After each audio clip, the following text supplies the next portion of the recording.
In 1974, something happened on the Blazing Saddles set that nobody talks about. The actor playing the Waco Kid disappeared after one day, and what he did 4 years later still haunts Hollywood. John Wayne read the script and said 3 words that changed everything. The original title had a connection to Malcolm X, a link that Warner Brothers buried. There's also a hidden message in the governor's name that only French historians understand. These aren't just movie trivia. These are secrets they try to keep buried for 50 years. Blazing Saddles began with a wild idea. It was originally called Tex X, a direct nod to Malcolm X. The man behind it, Andrew Bergman, was in his 20s and wanted to create a story about a black sheriff in an all-white western town. That idea alone was explosive. Naming the sheriff after Malcolm X wasn't just a joke, it was a statement. He wanted to rip apart the clean, whitewashed myth of Hollywood cowboys. And a black man in charge of the Old West flipped the entire genre upside down. Even more shocking was that a major studio seriously considered the script in the early 1970s. Back then, films didn't deal with race like this, especially not through comedy. The name Tex was eventually dropped, but that fire remained in the final version of Blazing Saddles. Before Mel Brooks showed up, the film almost went in a completely different direction. Alan Arkin was set to direct, and the sheriff was going to be played by James Earl Jones. This was long before he became the voice of Darth Vader, and while Jones had power and depth, he didn't have a background in comedy. Still, he was a strong choice. But the project collapsed due to creative clashes, nervous executives, and the blunt force of the script. It was too bold, too dangerous. So it sat on a shelf. Only when Mel Brooks came in did the story come back to life. He didn't water it down. He pushed it even further. Without that earlier failure, Blazing Saddles wouldn't exist as we know it. Mel Brooks wasn't doing well when he took the job. The producers had won him an Oscar, but it didn't make much money. His next film, The 12 Chairs, flopped hard. He was broke, couldn't even afford a new car, and had a baby on the way within Bancroft. He was ready to give up and return to TV when he got offered Tex X. He didn't take it because he believed in himself. He took it because he was desperate. Later, Brooks admitted this film saved him. It allowed him to buy a house, afford a decent dinner, and finally breathe again. Blazing Saddles turned his whole life around. Writing the script was pure chaos. Brooks didn't work alone. He brought in 4 more writers: Andrew Bergman, Richard Pryor, Norman Steinberg, and Alan Ewer. The writing room was like a bar fight. Everyone yelled, argued, and fought for their jokes to survive. Sessions went deep into the night, fueled by Chinese takeout and adrenaline. The first draft was 412 pages long, enough for nearly 8 hours of film. They trimmed it down to 275 pages, still way too long, but packed with wild, rule-breaking humor. Pryor brought his sharp edge to the script, especially with the character. Nobody could even remember who wrote what, but the fart scene around a campfire came out of this madness. This wasn't writing, it was war, and the result was something Hollywood had never seen before. From the start, Brooks set the tone with a sign on the wall. Please do not write a polite script. That sign shaped everything. He told his team to throw all the rules out. Nothing was off limits. His thinking was simple. They probably won't make it anyway, so let's go wild. And they did.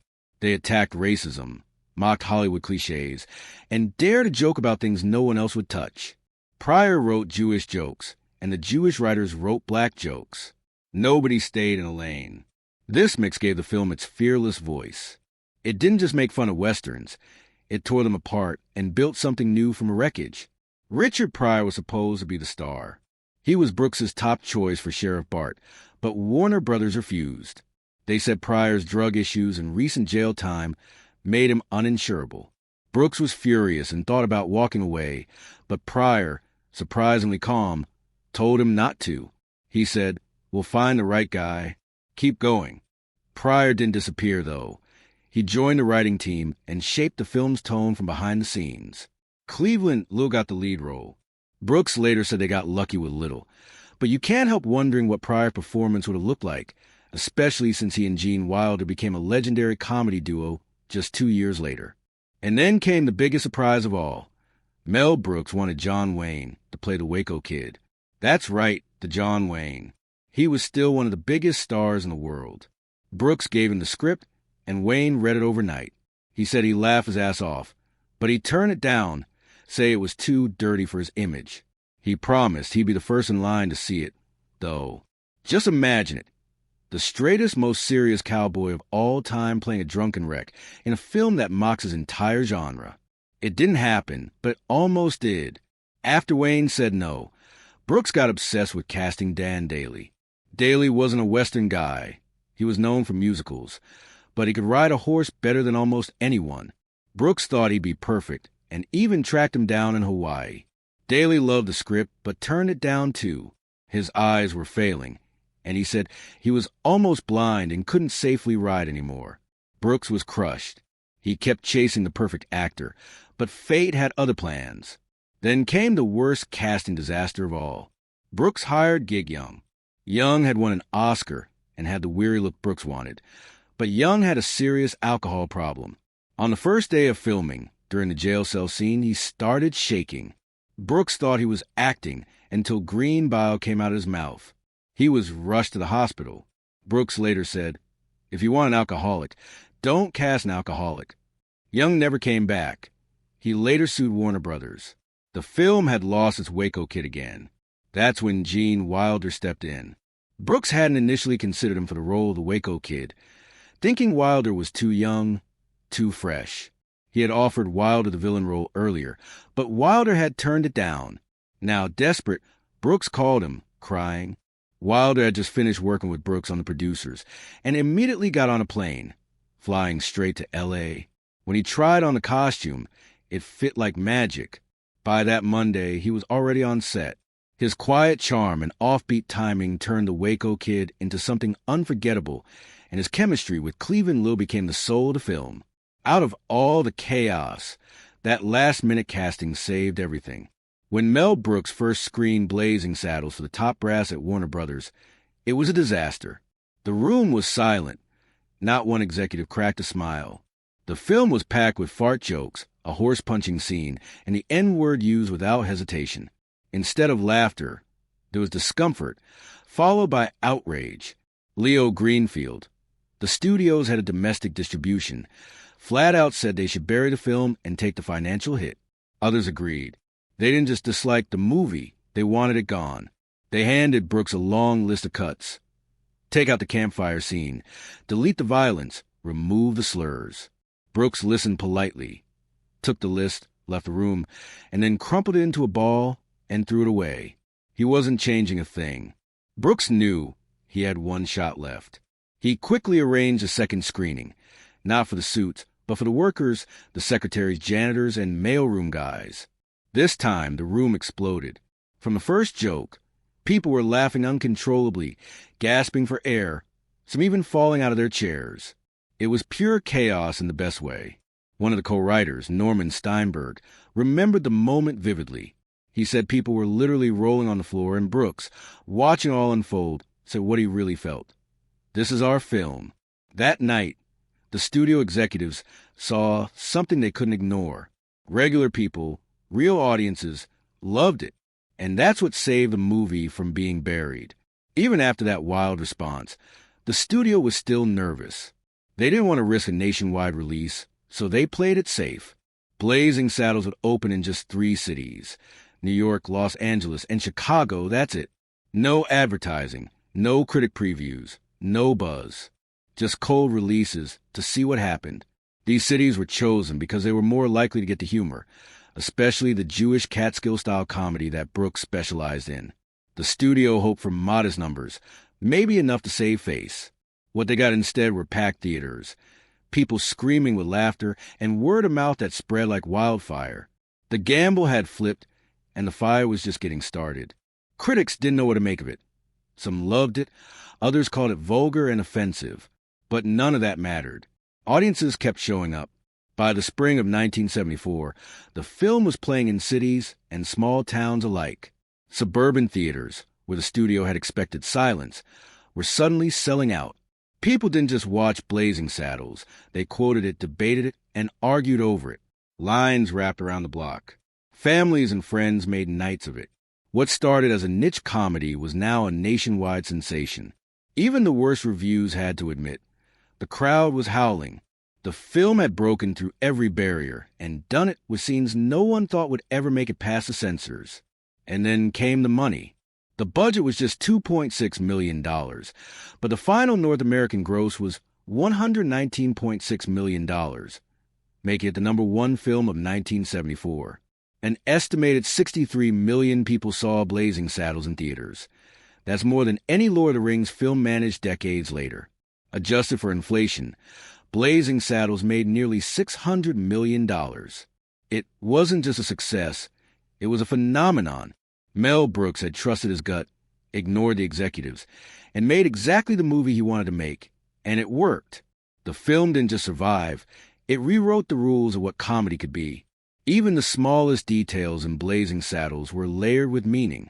Take the governor's name, William J. Lupetamain. It sounds like nonsense, but it's actually a reference to a real French performer named Joseph Pujol, born in 1857. Pujol was a global star known as Lupetamain, which means fart maniac. That wasn't just a stage name, it was his act. He could inhale air or even water into his rectum, and release it in tune, on cue, in rhythm. He played songs, blew out candles, did impressions, and could even smoke a cigarette using only his backside. Pujol was so popular that nurses had to be stationed at his shows to carry out people who fainted from laughing too hard. Once, someone allegedly died laughing, and Pujol earned more than the most famous actress in France. When Brooks named the governor after him, it wasn't just for laughs. It was a tribute to a legend of bodily comedy who had once ruled the Moulin Rouge. But Brooks didn't stop there. He didn't just play the governor. He also played a Native American chief who spoke fluent Yiddish in one of the film's most outrageous scenes. The chief lets a wagon of black settlers pass unharmed, then cracks a joke that turns every Hollywood Western cliché upside down. He says in Yiddish, "Don't be crazy, let them go as long as you're healthy," and adds, "They darker than us." It was absurd, offensive, and deliberate.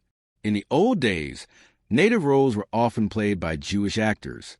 Brooks flipped the script and made a joke so layered that only people familiar with both Jewish culture and Hollywood casting history would truly get it. Brooks didn't stop with acting either. He added his voice to scenes you'd never guess. The singers backing up Lily Von Stupp? That's him. The random heckler during the final fight? Also him. He filled the soundtrack with tiny versions of himself hiding in plain sight. It was comedy through saturation. Every frame packed with jokes.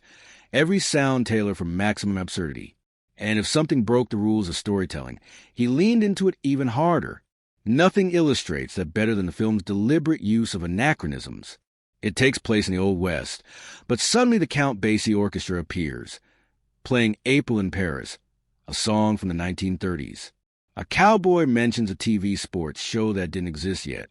The final brawl breaks the fourth wall entirely, crashing into a Hollywood soundstage, then into a musical, and then into a cafeteria. It's not a mistake, it's a statement. Brooks wanted you to know this wasn't a Western. It was a comedy dressed like a Western. It broke time, space, genre, and logic, and the audience loved it for that. Then there's a moment that seems completely impossible. About 20 minutes into the movie, in the middle of a dusty desert set in 1874, Count Basie and his full jazz orchestra suddenly appear. They're dressed in sharp tuxedos, playing April in Paris like at a concert hall, not the Wild West. But here's the strange part. Jazz didn't even exist in 1874. Not even close. Ragtime, which came before jazz, wouldn't show up for another 20 years. Yet there they are, performing right in the open desert, like it's the most normal thing in the world. The scene is jarring, hilarious, and completely out of place. And that's the point. Director Mel Brooks wasn't trying to be historically accurate. He wanted to shock the audience and break the rules. This wasn't just a short musical gag. It lasted several minutes and totally interrupted the Western storyline. But instead of ruining the mood, it somehow made it better. The moment became one of the most iconic scenes in the film, showing Brooks' love for absurd humor and his habit of flipping movie traditions upside down. The version of April in Paris that Basie played wasn't just any version either. It was his legendary 1955 arrangement of the song, which had bold brass, smooth swing, and Basie's classic piano rhythm. Mel Brooks first recorded it in 1955, and it became a signature part of his live shows. One of the most famous performances happened at the 1956 Newport Jazz Festival, which is still considered a major moment in jazz history. By using that exact version, Brooks added another layer of meaning. He didn't just want a random jazz tune. He chose something rich in history. It was a tribute to Basie's legacy and a way to blend real-life music history with comedy. What made the scene even more surreal was that Basie didn't play a character. He played himself. A real jazz legend just popped into the middle of a fake 19th century Western. That choice made everything feel even more strange and brilliant. Basie's calm and cool attitude stood in contrast to the wild setting, making the comedy hit even harder. He didn't look confused. He looked like he belonged there, which somehow made it all funnier. It's rare to see a world-famous musician take part in a scene like that, especially without trying to steal the spotlight. But that was the charm Brooks brought. He brought together fantasy and reality, and Basie leaned right into it. This wasn't just random madness. It was Brooks tearing down the rules of Western movies. Classic Westerns, especially the ones made before 1974, were full of serious men, dusty towns, and dramatic gunfights. They rarely had fun with the format, but Brooks didn't care about sticking to tradition. He wanted to break it, and the jazz scene was his loudest, clearest way of doing that. Some scholars even believe that placing a black jazz orchestra in a traditionally white, genre-heavy Western setting was a bold statement. It pushed against old stereotypes and reminded audiences that culture doesn't follow neat timelines. It evolves, overlaps, and sometimes crashes into itself in the most hilarious ways. There's another secret hidden in Blazing Saddles that most people miss entirely. Anne Bancroft, the Oscar-winning actress and wife of Mel Brooks, made an appearance in the movie, but nobody noticed. Despite being one of only 24 actors to ever win the Oscar, Emmy, and Tony, a rare triple crown, she didn't ask for any attention. She quietly joined the church scene as one of the extras. No special close-up, no credit, and no big reveal. She just blended in. It wasn't a publicity stunt or an inside joke. It was a simple, quiet nod to the project her husband had poured himself into. The cameo became a charming little Easter egg, one that even fans rarely catch, and it showed the playful, deeply loyal bond between Bancroft and Brooks, who were married for 41 years. But even with all that proof, something strange happened. Big film websites like IMDb refused to list Bancroft's role in the movie. Fans submitted screenshots, historians confirmed it, and even Brooks mentioned it. Still, the databases wouldn't update the record. No official credit. This small oversight turned into a mini mystery among movie buffs. People kept trying to correct it, but nothing changed. Some blamed strict rules about uncredited roles. Others thought the cameo was just too minor. But for many fans, the omission became part of the story itself. It showed how even the most famous actors can be erased on the record if they choose to step quietly into the background. Not every behind-the-scenes story from Blazing Saddles is quiet, though. Madeline Kahn's audition for the role of Lily Von Stupp started with total confusion. When Mel Brooks asked to see her legs, she froze. She thought it was one of those auditions, the kind women are taught to walk out of. "So it's that kind of audition?" she snapped. Brooks, panicking, quickly explained himself. He needed to know if she could pull off a dramatic chair straddle, like Marlene Dietrich did in Destry Rides Again. That was it. No sleeves, just research. Kahn understood instantly. She grabbed a chair, lifted her skirt, nailed the pose, and won the role on the spot. Her charm, guts, and comic timing sealed the deal. That single moment led to an Oscar nomination and made her one of the film's biggest stars. But she didn't stop there. Right after the audition, she looked Brooks dead in the eye, lifted her skirt again, and said, "No touching." The line wasn't scripted. It wasn't planned. It just came out, and it was perfect. That quick line became legendary on set. It wasn't just funny. It set the tone for the entire character. Kahn wasn't just playing a parody. She was a joke, the boundary, and the punchline all at once. Brooks later said that single moment convinced him that nobody else could play Lily. She had the confidence and timing the role needed, and that fearless spirit ended up shaping one of the most iconic characters in comedy history. When Mel Brooks started working on Blazing Saddles, even he wasn't sure how far he could go. That's where Richard Pryor came in. Pryor wasn't just in the writing room. He was the soul of the film's courage. Mel Brooks originally hesitated to include the N-word so many times. He was nervous. Would audiences walk out? Would studios shut the whole thing down? Pryor didn't flinch. He told Brooks that if they were going to mock racism, they had to show it as it really was, not soften it, not clean it up, use the real language of hate, so the audience could feel the sting. Pryor said flat out, "We are writing a story of racial prejudice." That was a word, the only word, and that sealed it. And when Pryor couldn't star in the film, he didn't storm off. He helped choose who should take the lead.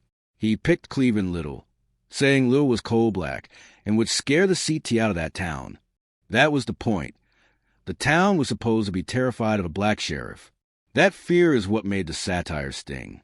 Clean's smooth, confident performance made the whole setup even more ridiculous, and that's why it worked. Without Pryor's push, Little may never have landed the role, and Blazing Saddles wouldn't be the same. But Pryor wasn't the only drama behind the scenes. The original actor cast as the Waco Kid was Gig Young, an Oscar winner. On the first day of filming, he was supposed to hang upside down in a jail cell for a scene. Instead, he started vomiting uncontrollably. Years of alcoholism had caught up with him, and withdrawal hit hard. Production stopped cold. Brooks had to act fast. He fired Young and brought in Gene Wilder, who flew across the country to take the role. Young didn't go quietly. He sued Warner Brothers for breach of contract, claiming the firing wasn't fair. The case added legal chaos to an already wild production.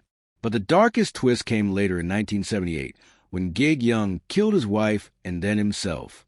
His brief, disastrous moment on Blazing Saddles became a disturbing footnote in Hollywood history. And then there was a lawsuit nobody saw coming from Hedy Lamarr. The film's villain, played by Harvey Korman, was named Hedley Lamarr. It was an obvious play on the actress's name, and she wasn't flattered. She sued Brooks and Warner Brothers for $10 million, claiming they used her name without permission. The film even joked about the lawsuit with the line, "This is 1874. You'll be able to sue her." But Lamarr wasn't laughing. She said it was unauthorized and offensive. Brooks admired her and didn't want a drawn-out fight. He told his lawyers to give her whatever she needed. The amount was never made public, but the case became just another example of how Blazing Saddles managed to offend people on every possible front, even retired movie legends. Still, none of it stopped the film from making history. In 2000, the American Film Institute released its 100 Years, 100 Laughs list, and Blazing Saddles came in at number 6. It beat out Airplane, MASH Asterisk, and dozens of other classics. Only 5 films ranked higher, including Duck Soup and Annie Hall. Then, in 2006, the Library of Congress chose it for the National Film Registry. That's where culturally and historically important films go to be preserved forever. It joined icons like Rocky and Fargo, proving it wasn't just outrageous, it mattered. The film mocked racism, mocked the Western genre, and dared to say things no one else would. And it still resonates today. In fact, in 2024, the film sparked a new firestorm. HBO Max added a 3-minute trigger warning before the movie, and viewers had to sit through a message from film scholar Jacqueline Stewart, explaining the use of racist slurs and stereotypes. She said the film used them to mock racism, not to support it. Still, the move stirred backlash. Some said they didn't need to be lectured, while others argued it helped younger audiences understand what they were watching. Only 2 films on the platform got this treatment, Blazing Saddles and Gone with the Wind. That says everything about how much heat the film still carries. Mel Brooks saw this coming. In a 2017 interview, he said, "Political correctness is the death of comedy." He knew Blazing Saddles couldn't be made today. Studios wouldn't touch it. Audiences would explode. He wasn't saying hurtful comedy was okay, but he believed real comedy had to take risks. It had to speak the unspeakable. His warning wasn't just about censorship. It was about art. He built a film that went all in on discomfort, because he believed that laughter could disarm hate better than anything else.